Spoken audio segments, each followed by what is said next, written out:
सजीला की माँ सजीला की ये बातें सुन लेती है, जो कुछ वो शयान को कह रही होती है और उसको यहाँ से जाने का कह रही होती है।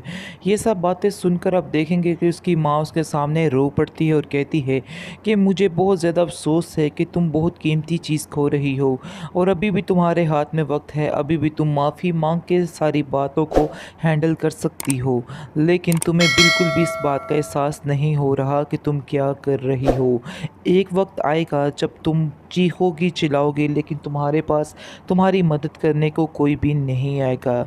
इसके बाद आप देखेंगे कि उसकी माँ उसको समझाती है और कहती है कि तुम्हारी नज़र में पैसे के अलावा और किसी चीज़ की कोई अहमियत नहीं, कोई रिश्ता तुम्हारी नज़र में कोई औकात नहीं रखता है। मैं बस तुमसे इतना ही कहना चाहूँगी कि शियान को पैसों के तराजू में मत तोलो, यानी कि शियान की मोहब्बत हर चीज़ पर भारी है। मैं तुम्हें बार बार ये बात समझाने की कोशिश कर रही हूँ, लेकिन आप देखेंगे कि सजीला साफ साफ अपनी माँ से कह देगी कि आप जो सोच रही हैं बिल्कुल गलत सोच रही हैं।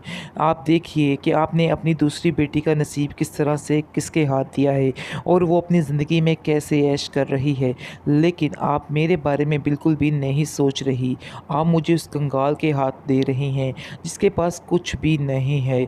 आगे से वो कहती है कि शर्म करो, नसीब तो अल्लाह की ज़ात होती है लिखने वाली, मैं कौन होती हूँ। वो उसके अपने नसीब थे जो उधर चली गई, लेकिन तुम ऐसा मत करो, वो तुम्हारे नसीब में जो कुछ होगा तुम्हें मिल जाएगा। लेकिन मुझे इस चीज़ का बहुत अफसोस है कि तुमने शियान से जो जो बातें की हैं, कहीं ऐसा ना हो कि कल को उसके दिल की आह जो है वो तुम्हें लग जाए और तुम्हारे नसीब जो हैं बहुत बुरे हो जाएं। मुझे इस बात पर बहुत ज़्यादा अफसोस है। अभी भी वक्त है, जाओ माफ़ी मांगो और उसको मना लो, वरना बहुत देर हो जाएगी।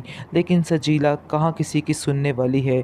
वो एक ही बात पर अटकी होती है और अपनी माँ से कहती है, मेरा जो दिल चाहेगा वही करूँ।